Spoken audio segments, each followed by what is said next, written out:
All right. Hello, hello. I'm very excited today. I'm Bonnie, and welcome back to Angular Nation for another Meet the Team.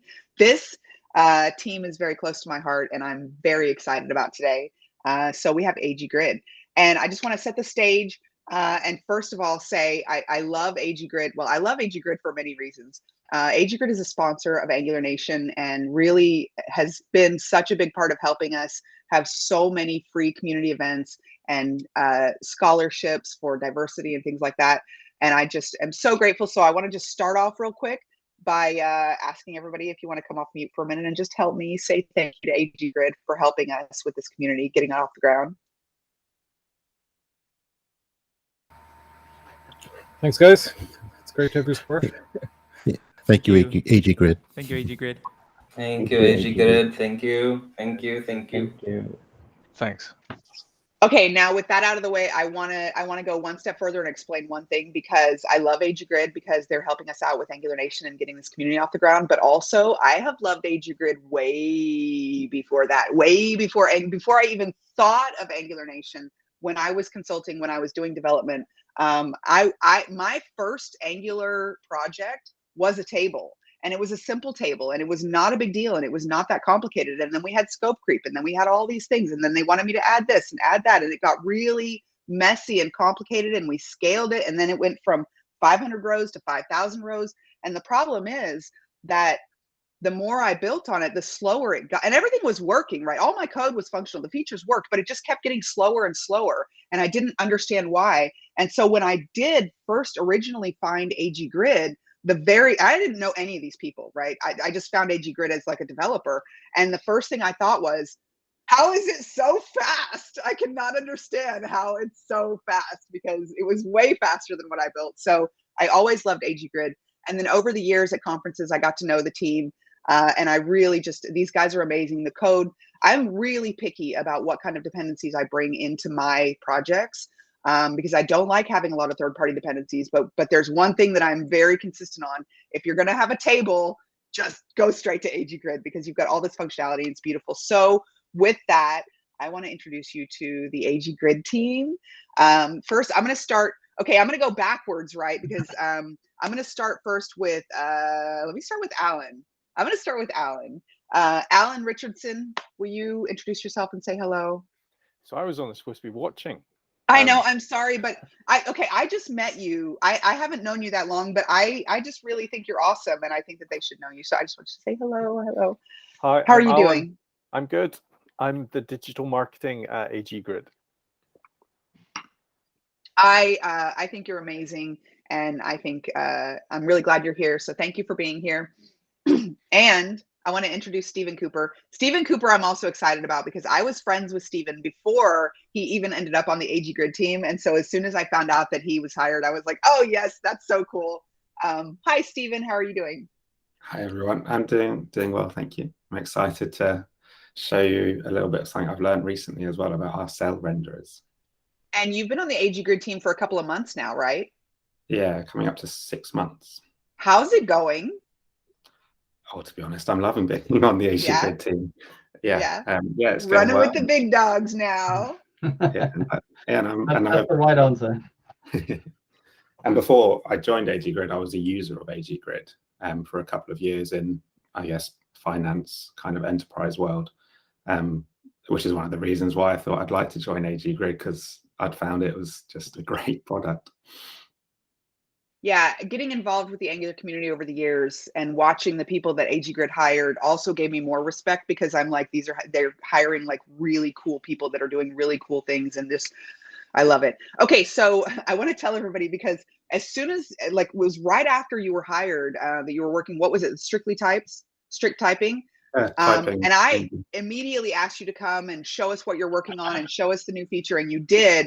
And then all of the lovely people in Angular Nation started asking you tons of questions about, can AG Grid do this, and how can we do this, and like all these very specific questions, and and you were like, I just started. You actually did a great job of answering the questions, but you were like, I just started. So I've actually been bugging Alan, because I know you guys are busy, but I'm like, you know who I have not seen in forever is Sean Landsman. And Sean knows like everything about AG Grid. And I said, I want Sean to come. I mean, I love Steven. I obviously always want Steven to come and hang out with us too. And I want to know what's going on lately. But like, I want Sean's like old school AG Grid. And so I've been very excited. How are you doing, Sean? Yeah, I'm wonderful. You've really sold me up here. So I hope I hope I deliver. Yeah, I'm great.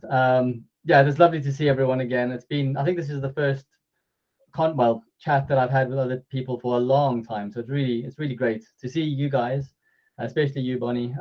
It's been too long. It's been too long. Right? Yeah, I know, me too. I want you to come and hang out with us all the time, and you're actually over there working, and you know, that's just. I know. But it's good. Apparently, it's it's good important because I it's do my worth it, job. because then we have this beautiful AG Grid. It's okay. Okay, so how do you feel, Sean? Can you share your screen? And because there's a couple people that haven't seen AG Grid yet, so I just want you to just show us like a hello world. And then I would love it if you and maybe Steven would show us like what you've been working on lately. And then we can open it up for questions and discussions if we have time. Yeah, so let me give you a little bit of what we planned. It kind of segues into what you've already said, is that I'll be giving 5 to 10 minutes, very quick high-level overview of what it is, how you can set it up and running a proper grid with proper functionality within 10 minutes. So that's really geared towards people who either don't know AG Grid or have used it very little, and just to show you how easy it is to get up and running.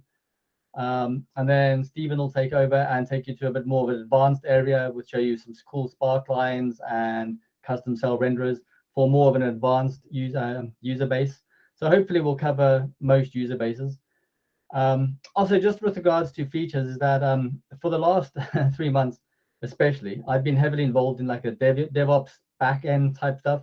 So I'm not 100% familiar with all the new features. We've got so many cool features. I mean, I don't think I could cover all of them in the call, even if I wanted to. So any questions that Steven and I can't field, please do ask them. And any that we can't field, we'd be happy to feed it back after the call, discourse or something like that. So if there's any that we can't field, we'll make a note and then feed it back. So yeah, we can always make a post even on Angular Nation if there's any questions that are not quick questions, because I believe there's an AG Grid topic.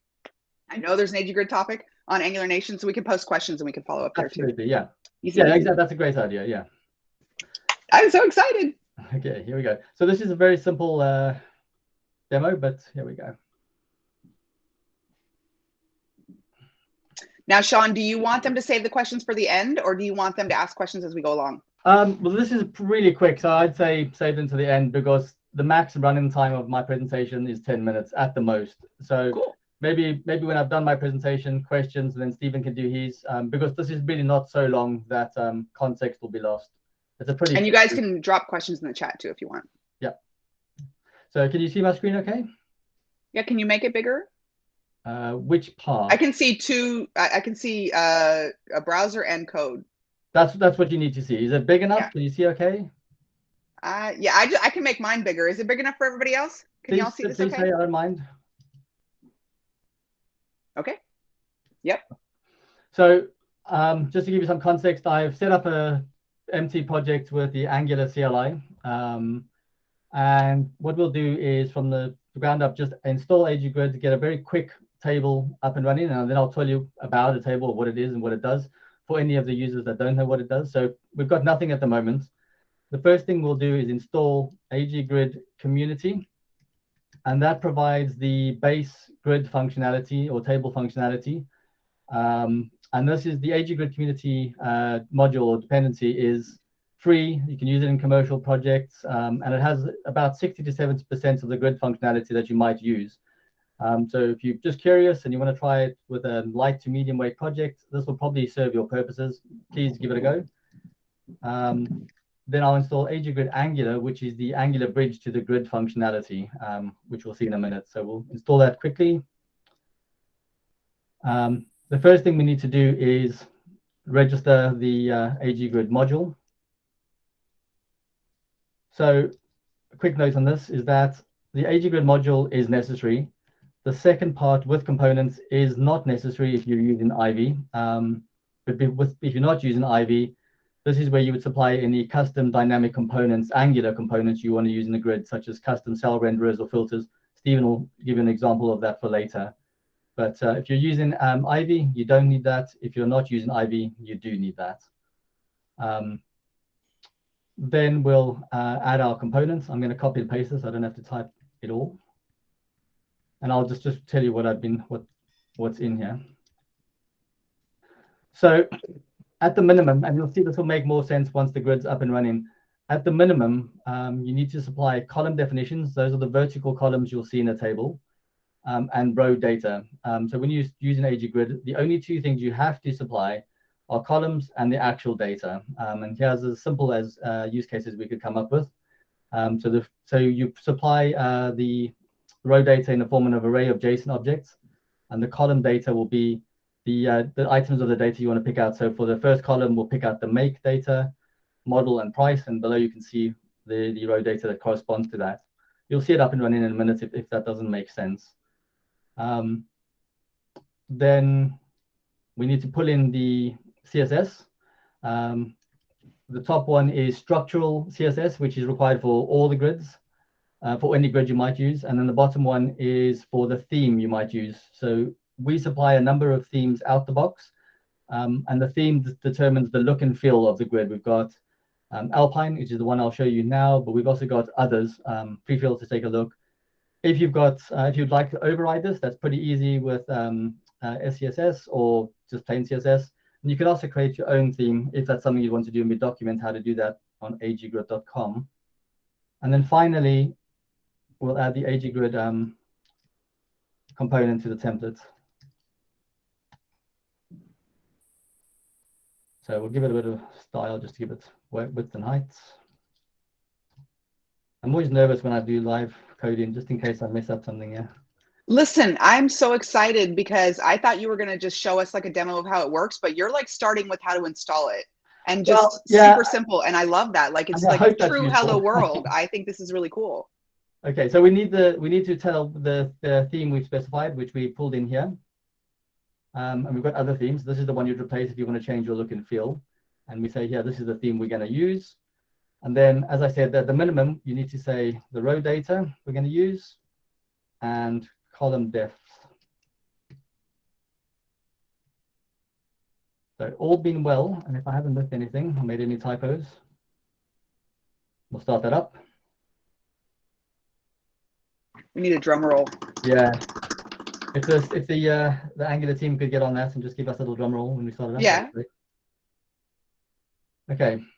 So I know I went through that pretty quickly, but I think hopefully if no one's familiar with AG Grid, you can see that within the very few steps, we have a fully functioning grid that's styled with rows and columns.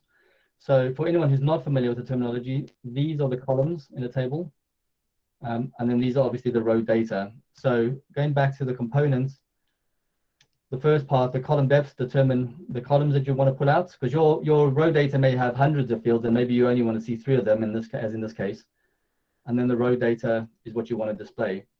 So that's it. That's up and running. So within 5 minutes with a AG Grid community, which is free to use, as I say, in a commercial project, with very little effort, you can get up and running with a pretty simple grid. Right, it still does everything you'd want to do. It has scrolling and all that sort of thing, and I'll show you some more basic features now.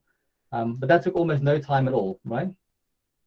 So now let's pretend we've got more row data. Say we have 1,000 rows of data, and we'll put in some remote data later to show you a more realistic data set. But at the moment, we can't edit anything, we can't sort or filter. So by design, you need to opt into things because you probably don't want all the features of AG Grid at once. It may not be desirable, so you opt into the features you want. So the first thing we'll do is we'll add sorting. And to do that, we simply add sortable flag or sortable property to the column definition. Once that's done, these are now sortable, ascending, descending, and no sorts. That's it? That's it. And then same with filter. Whoops, if I can type properly. True. I know, Orson, this is why I freak out about AG Grid, because I did the same thing and it was way more code without AG Grid. Because I actually built that functionality when I first started using Angular, and it was hundreds and hundreds of lines of code. It is behind the scenes. It is. It definitely is. Yeah. So like we've just added filters, and out the box, and this is the free version, you get a pretty cool and very powerful filtering straight out the box. We'll see some enterprise filters out the box later, but for now this is the free version, and you can override this with all sorts of things: the sorting and the filtering and the editing, all of which can go very advanced. These are just the simple, basic use cases for editing, which is by design. I don't want to overwhelm people. And then finally, we'll add editing. So now we can, with a mouse click or with editing, we can edit these fields. Now you might notice and you might think, oh gosh, do we have to type out these attributes every time? You don't. So we can have a default column definition, which will be applied to all columns. And then you can override that per column if you wanted to. So let's say we have a default column def. So I've just had a default column def. I'll go back to there. And that just says I want every column to be sortable, filterable, and editable. If we go back to the grid, you won't see any visual changes because what we had before is still there. But it just shows you can add all your defaults and then override them by column. So for example, if I wanted this column for whatever reason not to be sortable, I can override it. Okay, does that make sense so far before I move on to the next step? Okay. Yeah, everybody's freaking out in the chat. So this is obviously very simple. This is a very simple use case, but straight out the box with what changed 4 files, very little lines of code. I know the row data is not realistic yet. We'll get to that in the next step. But with very little effort, and I mean, I know I work for AGGrid, so I'm obviously biased, but with most of my career has been at the enterprise. I can't remember an application I've worked on where I didn't have tabular data. And the tables we used before were fine, but none were as easy and none had the depth. I'm not going to be able to show you the depth that we offer at AGGrid, but this is just scratching the surface. But even just scratching the surface, we have so much available here. Anyway, so that's a basic grid. So let me just show you a little bit more we can do with enterprise. So enterprise, we'll still install the enterprise functionality. Now, the enterprise component is not free. It builds on top of the community and it offers additional functionality such as row grouping, pivoting, that sort of thing. You're free to try it, but it's not a free component. So we'll install that dependency, and then in order to use it, we just have to import it and start it up again. So I haven't done anything with it yet, but straight out the box, I'll show you now. You'll see a few changes when you use the enterprise library. Still no drum roll. All right. So visually you won't. Oh, I did it, but I was muted. Oh. So straight out, so just by adding the AGGrid dependency, we add straight out the box, we get a few additional things. So the context menu, you can export to CSV and Excel. You'd also see charting if I had that enabled, which is pretty exciting. In fact, it's probably one of the most exciting additions we've added, and Stephen will touch on that with Sparklines later. We've got improved column menu, so we've got a set filter here. And so just straight out the box, you see a few additional changes. Now, that's not actually what I wanted to show you. That's just to lay the grounds for the next thing. So that's just the AGGrid. But you didn't add anything for that. You just imported the AGGrid Enterprise, and that's it. And all those extra features popped in. But some stuff changes out the box when you put it in. More than I can show here. But that's just to lay the ground for the next steps, which will be row grouping and that sort of thing. But absolutely, that's all you had to do to enable the enterprise component was to install it and then import it. So I'm just going to reset this so I don't have to type it by hand.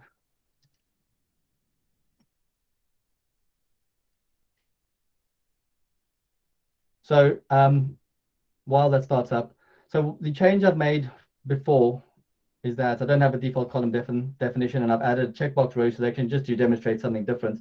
But that's not the main thing I wanted to demonstrate with this. Is we're just loading in some more realistic. It's still not realistic. You'll see it in a second. But we put in some row data from a remote source. It just has more rows that that's more useful for when you're showing row grouping. And in order to use that from an observable, you just have to use the async pipe. There's very little involved there, and I guess if you used Angular with any length of time, this will all be familiar to you. Then if we go look back at our application, you'll see more rows. It's the same sort of data, but there's more rows, and now we have checkbox selection. But that was just to demonstrate how easy it is to set remote data. But what I really want to show you is row grouping. So row grouping is probably one of the most common things that I've had to do with enterprise applications. So although this data set isn't especially deep, just let's say you wanted to view sales by the make of the car. It's going to be very hard straight out the box just to look at this data and try to get any sort of meaningful data. So what we can do is something like this.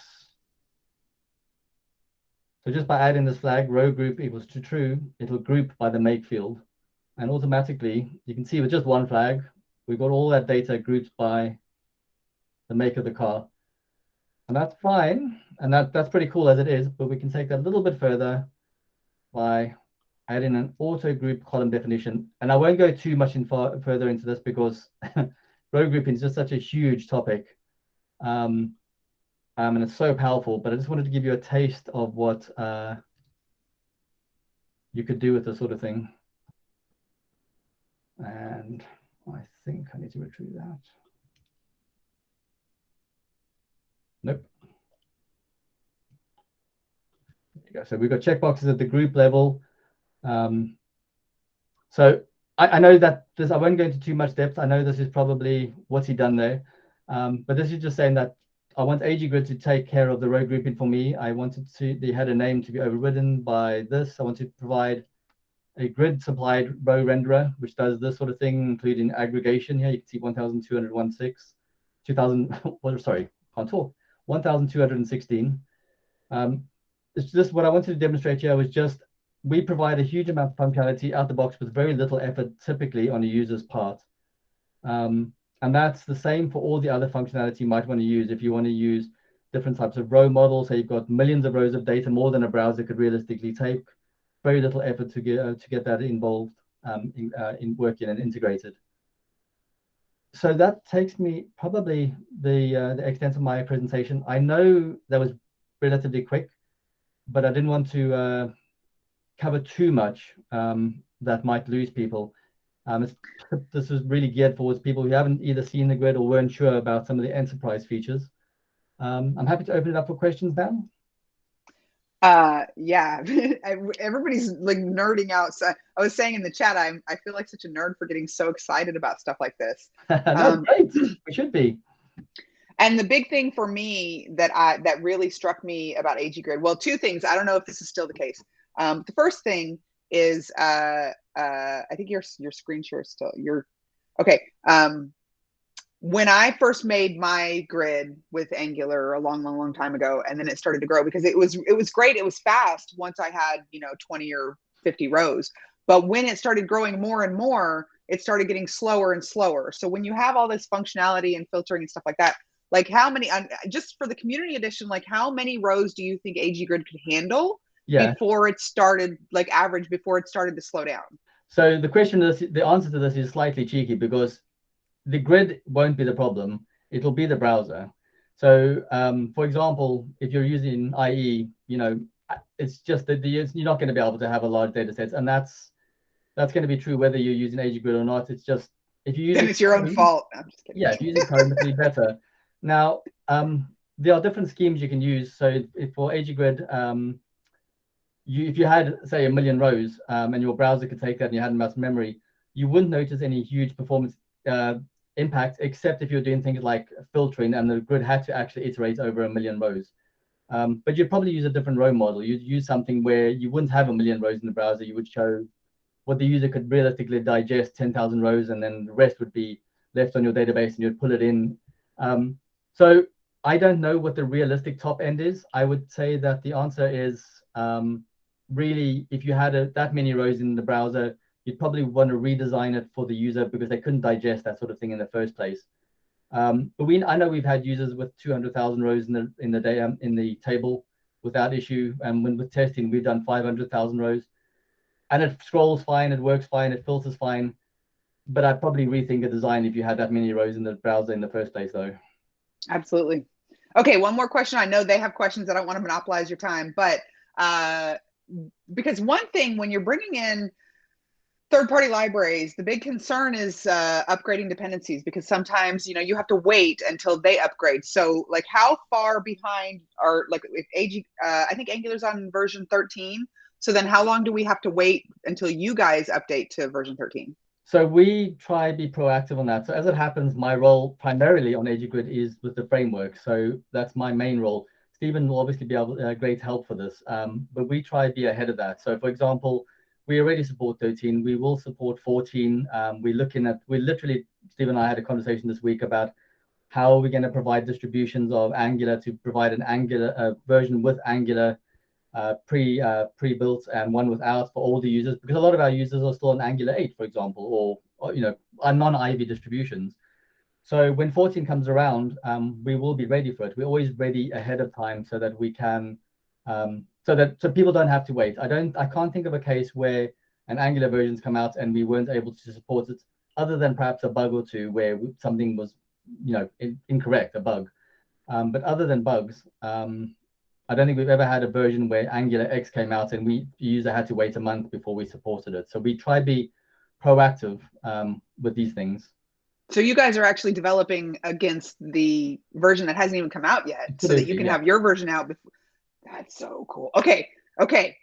We have a whole bunch of questions in the chat. Let's go ahead and run through them real quick if we can, because I think some of these are really quick questions, and then we'll get into Stephen. Is that okay? Yep. Let's see. Oh, Sander's here. Okay, question. Guillermo had a question. Should we replace import with use in SAS? So I don't know the answer to that. I cannot claim to be an expert on that sort of thing. Stephen, do you know the answer? No. And I'm afraid it's my fault, you guys, because the thing is, like, I specifically asked for Sean, but Sean's like big boss now, so he probably doesn't look at this code every day. And he's just here because I know him, and I was like, I told Alan we need Sean, and he's like, Sean's busy, and I'm like, I know, but we love Sean. So well, I appreciate that, but you know, because the grid's become it's got so much functionality. We try to be across the board generalists, but then we also have to have a little bit of specialists. So my specialty will be frameworks, and we've got someone who's really good at CSS and that sort of thing, and he'd be able to field that question. It's more bandwidth, really. You know, it's a good question. I don't know the answer though. Okay. Let's see. Does it provide? I think Gokbert I think he might have answered your question. Does it provide printing functionality? And is it in the enterprise? Yes. No, I don't think it's in the enterprise, but let me just check on aggrid.com. Yes, we do provide printing stuff out the box. Speaking of aggrid.com, I want you guys to know, if you have questions about aggrid, maybe if you're watching the recording and you're not here with us, or if you have questions later on, the docs are amazing. And I know there's a lot, but see, this is the thing. It's like RxJS. You just learn a little bit. You just do the hello world, and then you just add the features that you need. You don't need to learn all of it. Absolutely. And I'll just touch on this. On the couple of releases ago, one of the major aggrid changes was to make everything idiomatic, because we support a few frameworks, obviously. But if you're using Angular from now on, hopefully you'll just see Angular code and you'll see Angular snippets, which I think makes things a lot easier to pass. I won't go into this too much, but if you go to aggrid.com, search for prints, and you'll see the various printing options, which cover a whole bunch of scenarios, which I don't think we should cover now. But yes, we do support that sort of thing, and what you might need to do, resizing, getting rid of borders, all that sort of thing. And it's a good point, because I always forget to mention aggrid is not specific to Angular. aggrid doesn't care what UI framework you're using. It could be React or Vue or JavaScript or anything. And but to be transparent to you though, if you use Angular, I don't think there'll be, or any framework, there's no friction points. Just to answer whoever asked, that's not an enterprise feature. That's free. Free. You guys are so cool. Gokbert, that was a good question. What's the bundle size?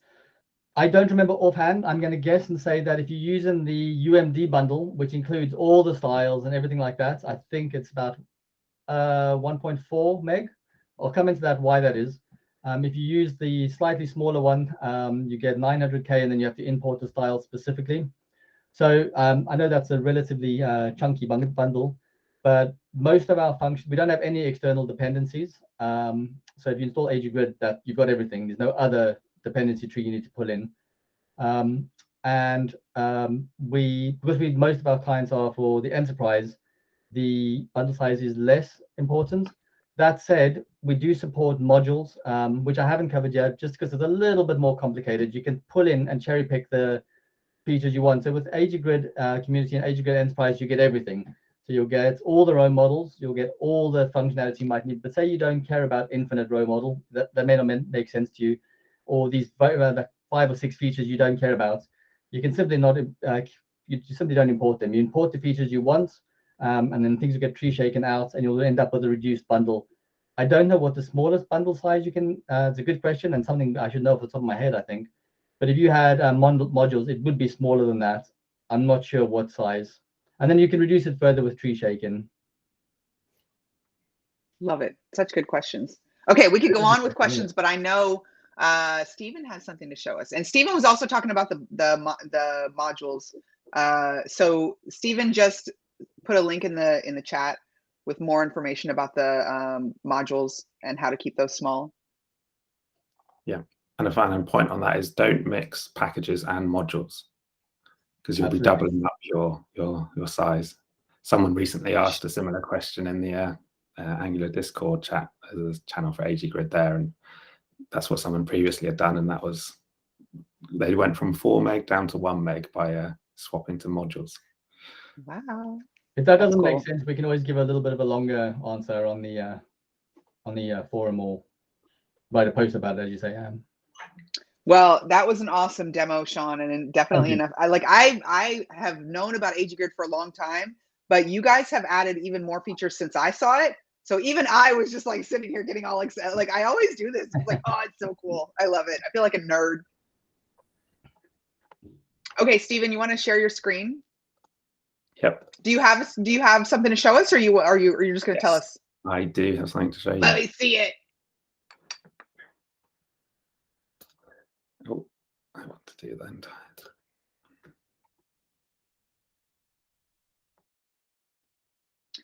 Oh, and guys, don't let me forget. If we have time, I would love for you to show them the charts, if that's possible. Because they haven't even, like, you think they're cool now, y'all. Just wait. Okay. There we go. Right, yes. So I'm going to take over from Sean and talk a bit more about CellRenderers. So to give a bit of context, we've got an application here based in financial data, where we've got different stocks and we've got the volume, maybe that's being traded and that's being updated. And we're seeing these live updates come into the grid. So you can see these values updating.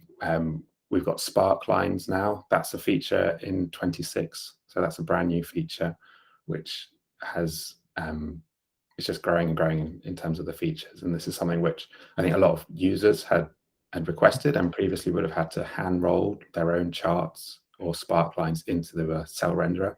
But now you get them out the box, and I'll show the simple code to enable this. But that's the kind of the context of the app that we've got going on here. And we have a slider which is saying, you know, when the volume limit, when it's below 72,000, then highlight it red. So I'll go through how this is all hooked up. Because in AGGrid, there's different parts of how the table is rendered. And you've got rows and then you've got cells. And each of these cells, you can take complete control over how it's rendered. So for these two, these are just standard string cells, string values. So if we look over here on the code, we can see we're just setting up a symbol and a field name. So this is symbol and name, which correspond to symbol and name in our data source. And then here for the Sparklines, we're providing a history of values, as well as then a volume here that we're going to target as well. So for our Sparkline, if I just show, you know, how simple it is to set that up, I can get rid of the configuration, and you just tell the cell, I want your cell renderer to be the AG Grid Sparkline cell renderer, and then you've got a Sparkline in your chart. And this performs with hundreds of thousands of rows. You know, it doesn't, because it's completely inbuilt and embedded into the AG Grid framework, it has all the same performance benefits. Whereas previously, when you had to hand roll your own Sparklines, you had to take care of, you know, destroying, cleaning things up, having those charts rendered there. And you probably wouldn't have got a similar level of scrolling performance and updates. So this is definitely a feature to take advantage of if that's something your use case wants. And then you can customize it in a lot of ways as well, which is where these CellRenderer params come in. But I think what I want to spend most of the time on is talking about writing your own custom CellRenderer, which we've done for the volume here. So here we're saying a CellRenderer framework, and we get past it a pure, well, not pure, just an Angular component. So volume renderer component. So if we go to this, this is your Angular component. So you've seen you've got your template, styles, everything you would come to expect in writing an Angular component. And all you have to do is say that it's going to implement this AG render component.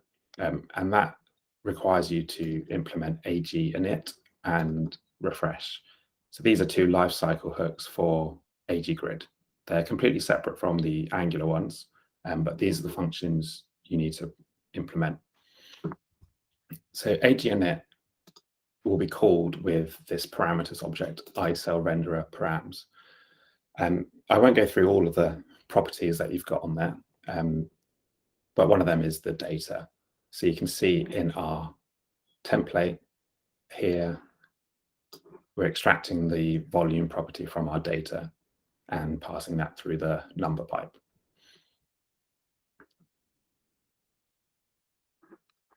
And then another part of the grid that you'll see is we're getting these changes come through. And this is where this refresh method comes in.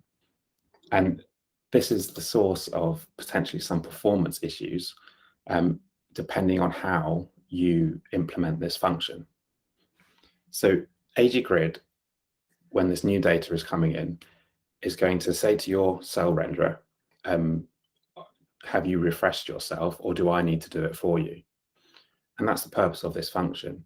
So what you can see here is the way we've implemented it is we've reassigned the parameters because we've got a new data value come in, and we've said true.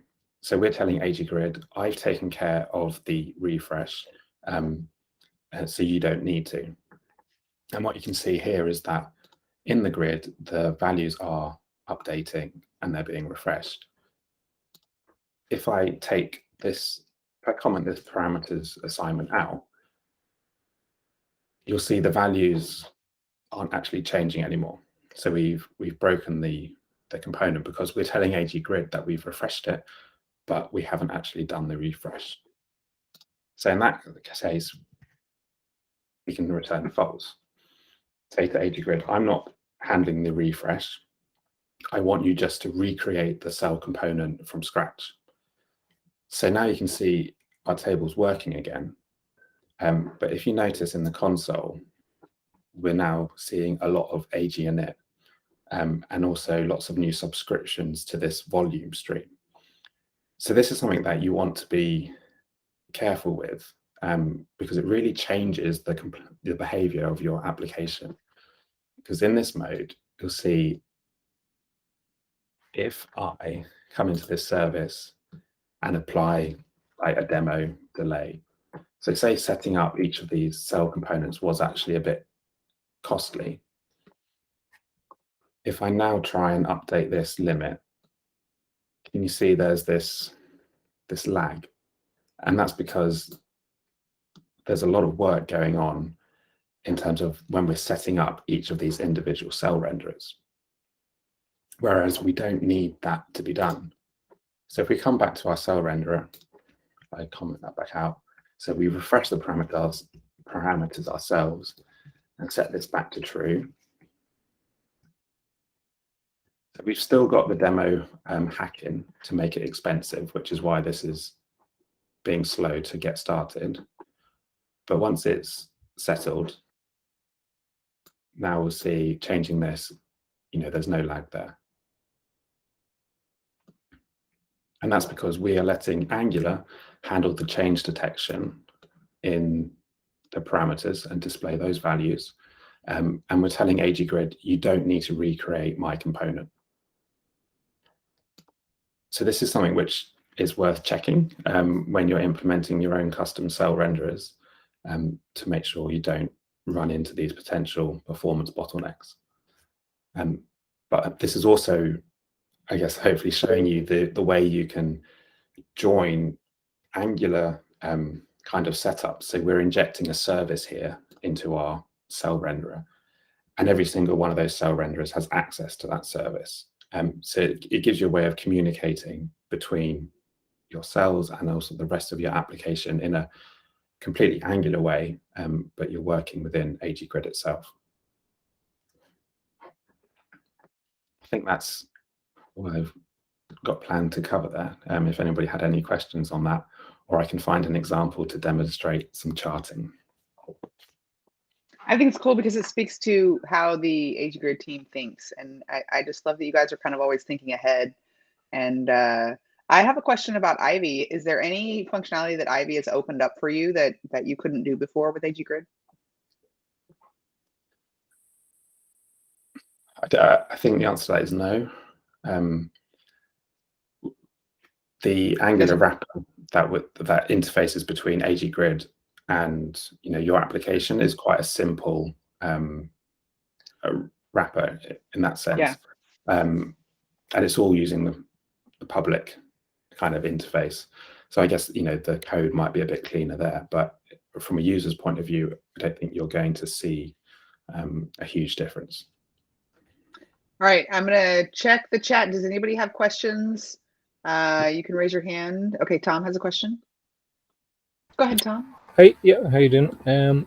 Just wondering, in terms of the performance, like managing the balance between the features and obviously the performance of AGGrid. I mean, how do you regress? When you're making changes and make sure you haven't caused regression in performance, etc. Do you have some kind of automation or tooling that you use for doing that?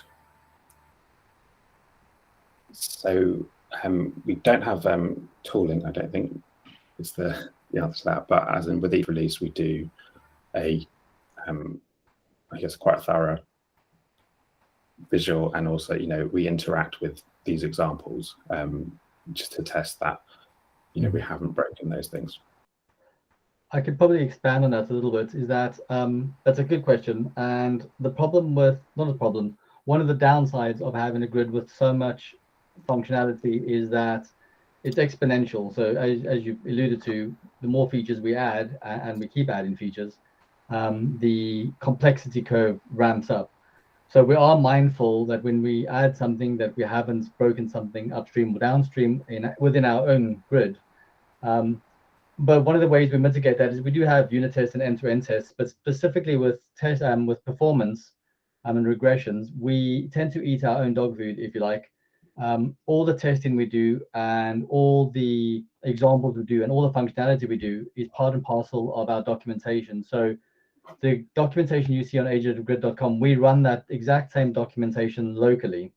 So when we're developing or doing anything, we're using the documentation to verify the functionality we've added. And then when we do a release, even a minor release, we'll go through the whole documentation, each feature, and test all those features and all the permutations. So we do have some automated testing, but a lot of the testing that we'd need to do, such as performance, something that's a little bit harder, well, it's fragile to do in an automated way. We do manually. It's time consuming, but that is done. And we do tend, like I say, we do use the grid ourselves as part of our functionality. If we add in charts, we use charts in the documentation. So what you see and what you use is what we've used. It's not detached. Okay, great. And you have You guys have some pretty big enterprise clients using AG Grid too, right? Yeah, maybe Alan can touch on this more, but I believe we've got 85% of the FTSE. That's the UK markets. But yes, we do. We've got very large. I couldn't even begin to guess which customers we've got, but we've got a huge number of enterprise customers. Yeah. Yeah, and we're not really allowed to say who they are because we have non-disclosure agreements with Exactly. everyone. Makes my life much harder.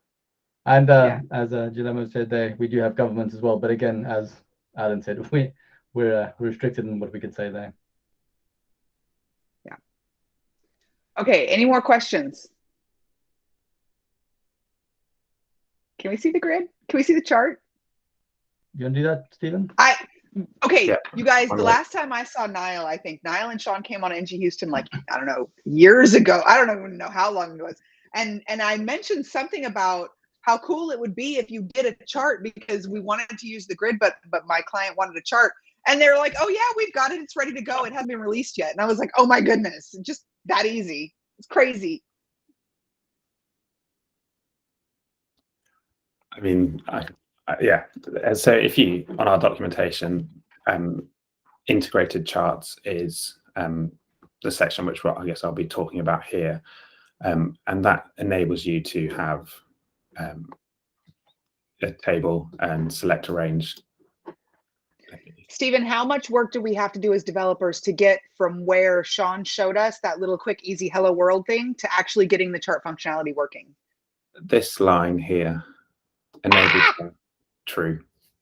Yeah. So if you've got an existing, enterprise AG Grid use case, and I had this in my previous role, we were using AG Grid because it could handle the 80,000, rows that we were using. And then my client said, oh, I'd like to be able to plot a scatter chart of the data so that I can see if there are any, trends in this data or relationships.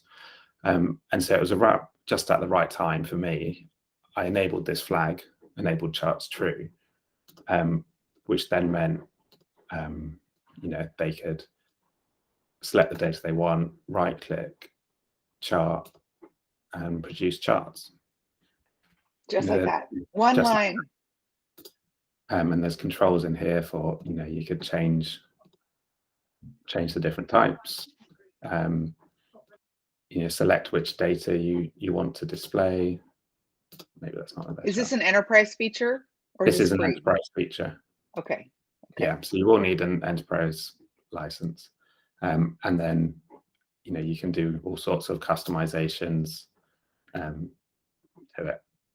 I think at this point you've earned the money. Like, yes, we'll pay you. Take my money. It's like, for me, I was able to then roll out this new feature to my client in a day, and they were just, gobsmacked. Like, how have you done that? Because, the code changes required from my point as a developer were minimal, and it just made me look amazing. So that's another reason why I should use AG Grid. Well, yeah, because see, this is the thing. Imagine like we've decided to keep our grids in-house. We're doing everything in-house, and they're asking us to add pagination, and then they ask us to add filtering, and we're like, yeah, sure. And then they want a search bar at the top of the grid, and I'm like, yeah, sure. And then they want charts, and then you hear the brakes screeching. Like, wait, what? Like, how much code do I have to write to make that chart? That's ridiculous. So yeah. Okay, Guillermo has another question, and Tom has another question. See, I knew when you guys saw the chart, you'd start with more questions. Go ahead, Guillermo. Oh, yeah. So my question was just, have you ever been asked to add formulas like in Excel, or being able to import formulas from an Excel workbook? Yeah, we have. So we actually reached out a couple of years ago. We did a few AG Grid conferences, one in London, one in New York. And we asked people at the time before we started charts what sort of features they'd want. Did they want PDFs? Did they want Excel formulas? And charts was by far the most common. And although some people wanted Excel formulas, there weren't that many. I'm just looking for the documentation. There's something similar you can do in the grid with formulas, but with imports and exports Excel, you can do most of what you'd want to do, but not true Excel imports within the grid. But I'm just going to find the documentation link, and it'll give you pretty much what you'd want to do. on a lightweight fashion without all the, I know Excel formulas can do an awful lot. We can't do all that, but you can do, I'd say 50% to 60% of what you'd want to do with the documentation link once I find it, but not native Excel formulas. Thank you. And Stephen's already answered Canvas. Yeah. I just wanted to touch on the charts, because I think the charts is, I mean, like I said, with the enterprise, nearly every application I did was tables, but very second and very close to that were charts. And that was fine. You know, I'd put out a table and I would put out a chart and then get them to talk and export the JSON as JSON and interact. This is brilliant. Again, I know I'm biased, but this is so easy to use. It all works natively. So, you know, if you've got the one thing working, you'll get the other working. I just wanted to touch on a couple of things that Stephen did demo there, is that out of the box, if you enable charts, you can have the user drive their own charts. I want to look at this data and view it as a line and so on. But the thing that Stephen was demonstrating is that you can also provide out of the box charts. So for example, if a chart was relatively complicated and it's updating like this one, you probably didn't want, you won't be unrealistic for the user to do that. So you can provide a mix. The user can generate their own charts on the fly, which is really useful for them to interpret the data, or they could specify, I want the chart that does this and that, X, Y, Z. You can, as a developer, provide that out the box underneath. They can still do their own charts, but you can also provide, you can have a dashboard with 5 charts around the table, for example. And maybe for whatever reason, you don't want the user to have charts on the fly. You only want the ones that you specify. So you can have pre-canned ones as well as user-generated ones. And then lastly, just below the link where Stephen is, the major link, you can have the charts as a standalone library. So if you have an application where you just want to demonstrate charts, you don't have to use the grid. You can just pull in the charts library, which is very lightweight. I don't know what the bundle size is off by heart.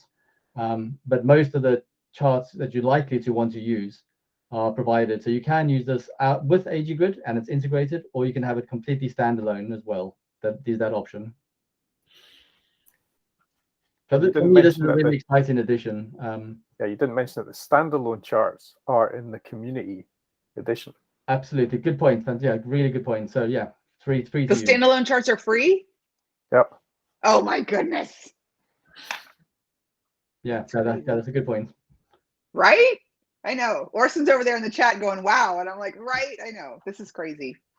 You guys are amazing. Okay, Sean, I don't want to push my luck. Do we have time? Because I just want to see it. Remember the little Hello World thing that you just did? What, the demonstration that I ran? The little tiny one, yeah. The one I've just done, sorry, or before? Yeah, can you just add the chart to it? Because you put in the yes. I just want to, like, just for fun. And if anybody else has questions, now's the time, because we're at the top of the hour. Like, I know you can do it, and I know it's just one line of code. I just want to see it. Could it really be that easy? Because this is such a simple, tiny little thing. All right, let me see what we can do. Yeah. It's on the option, isn't it, Stephen? Yeah, grid options. Autocomplete letting me down. Oh, wait, hang on. Ah, sorry. You put me under pressure, Bonnie. I'm sorry. You never know when, you know, just because it's in the docs doesn't mean it actually, like, could it be that easy? What am I missing, Stephen? I think it needs to be, you need a comma at the end of the line instead of a semicolon at the end of line 16. So for enabled charts, I think it's an equal true. Yeah, you're right. Thank you. You know how many times I do that? You think I'd stop doing it by now? It's also not a compilation error as well. I need to add rows. Okay, this is a good point. You also need to have selection enabled, I believe. Is that right, Stephen? Yeah, enable range selection. And that's because, you know, sorry, someone's outside my window. 1 second, apologies.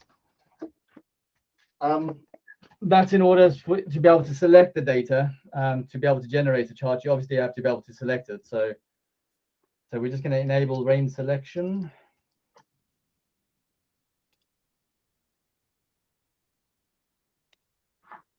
That's so that they can select it. Yeah, exactly. Otherwise, you'd be able to generate a chart with not having selected something. So there we go. So we can just say, so I've selected. Look at that. Select these three. So Let's go for stacked. So that's not a bug. That's just the data doesn't make sense. Oh yeah, I'm trying to because well, find- that's okay. That's okay because I sprung that on you. But no, but it's we a fair can see point. where I'll find it. Well, I promise you this is not a bug. It's just I've got rubbish data, and it Yeah. says what's telling me that what I'm trying to do doesn't make sense. Yeah. Okay. I apologize. I'm sorry about would that. have been nice. No, that's okay. That's okay. I messed you up. It's fine. But It works with we my did data. see that the functionality works with that with 2 lines of code. Yeah, absolutely. Enable range If I had a selection more and- realistic data set and I chose the right sort of chart, it would. That really is all you need to do. Enable range selection, enable charts, and away you go. That's amazing. So if any of us want to try that, we could try that without with our own data, because that's really where it gets exciting. Is when I started using AG Grid, because I set it up, and then when my client came and said, "Can you add this? Can you add that?" I was like, "Yeah." Well, how much is it going to cost? Like it's 2 lines of code. Like I don't know how much am I going to charge you for that. I'm just kidding, but it's beautiful. Okay. Anybody else have any more questions? I've got one more thing, which I forgot to mention. Okay, I'm gonna go with Rob, and then we're gonna go, and then Stephen, you're gonna bring us home. No, that you said that we could try it, but don't we need the enterprise license for trying that right now? The charts. If you want them both, the charts come in enterprise, but you can also do the standalone charts. Oh, okay. So yeah, just to expand on that, integrated charts is an enterprise edition. So if you want the grid and all the functionality together, which is what Stephen was demonstrating, but standalone charts, the standalone with outside the grid is a free version. Got it. Thank you. What do you want to show us, Stephen?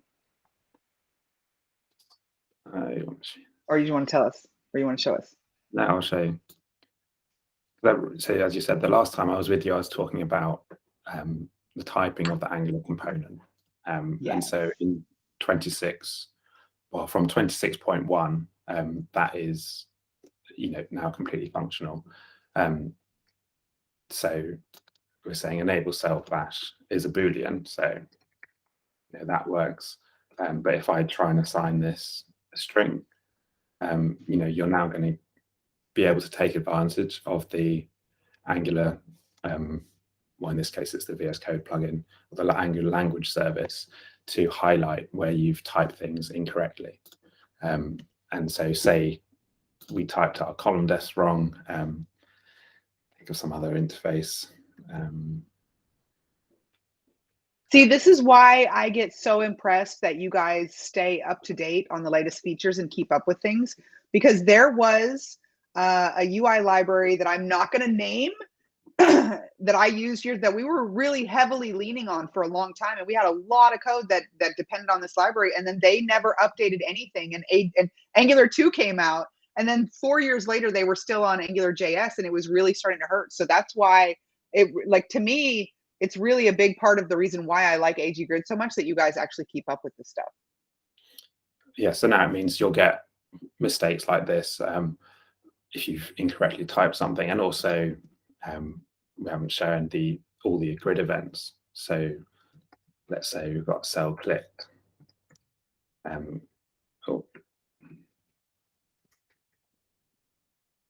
This will now pass through the correct type. So if I add this on cell clicked method,